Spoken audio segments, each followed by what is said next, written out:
జగన్ ప్రభుత్వం తీసుకొచ్చిన దుర్మార్గపు నల్ల చట్టం ల్యాండ్ టైటిలింగ్ యాక్ట్ను అధికారంలోకి వచ్చిన ఎన్డీఏ ప్రభుత్వ ముఖ్యమంత్రి చంద్రబాబు, ఉప ముఖ్యమంత్రి పవన్ కళ్యాణ్లు మొదట మంత్రివర్గ సమావేశంలోనే రద్దు చేస్తూ తీసుకున్న నిర్ణయం పట్ల నరసాపురం న్యాయవాదుల సంఘం తరపున అభినందనలు తెలుపుతున్నాం. అందుకు కృషి చేసిన రాష్ట్ర జలవనరుల శాఖ మంత్రి డాక్టర్ నిమ్మల రామనాయుడుకు కృతజ్ఞతలు తెలియజేస్తున్నట్లు నరసాపురం న్యాయవాదుల సంఘం అధ్యక్షుడు చల్లా దానయ్య నాయుడు తెలిపారు. నరసాపురం కాలేజ్ అధ్యక్షుడు నేను. నా పేరు Challa Danayya. AP land titling act రద్దు విషయంలో మేము భారీ ఎత్తున యాజిటేషన్ చేసిన 3 నెలల్లో ఎమ్మెల్యే గారు, ప్రతిపక్ష నాయకులు ఎమ్మెల్యే ఉన్నారైనా రామనాయుడు గారు ఆ రోజున మాకు హామీ ఇచ్చారు.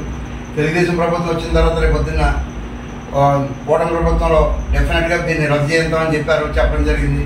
ఈ రోజున కూటమి ప్రభుత్వం రావడం, అదే రకంగా జనసేన తరఫున పవన్ కళ్యాణ్ గారు ఉప ముఖ్యమంత్రిగా, చంద్రబాబు గారు ముఖ్యమంత్రిగా, ఇదే రకంగా మన పాలకొండ శాసనసభ్యులైనటువంటి నిమ్మల రామానాయుడు గారు మాకు హామీ ఇచ్చినటువంటి సీనియర్ ఎమ్మెల్యే గారు మంత్రిగా రావడం మా అదృష్టంగా భావిస్తున్నాం. వీరందరూ కూడా మొదటి మీటింగ్లోనే క్యాబినెట్లో దీన్ని ఏపీ ల్యాండ్ టైటిలింగ్ యాక్ట్ అతి దుర్మార్గమైనటువంటి నల్ల చట్టాన్ని రద్దు చేయడం క్యాబినెట్ ఆమోదించారు.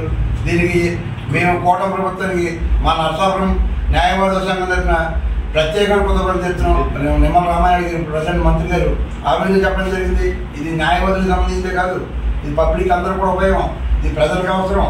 ఈ భూములు ప్రభుత్వం తోసేసుకుంటుంది. ఏ ప్రభుత్వం వచ్చినా కానీ అటువంటి యాక్ట్ రాకూడదు అని చెప్పి, దుర్మార్గమైన యాక్ట్ ఉండకూడదు అని చెప్పి ఆ నల్ల చట్టాన్ని రద్దు బాధ్యత తీసుకుంటూ ఉన్నారు.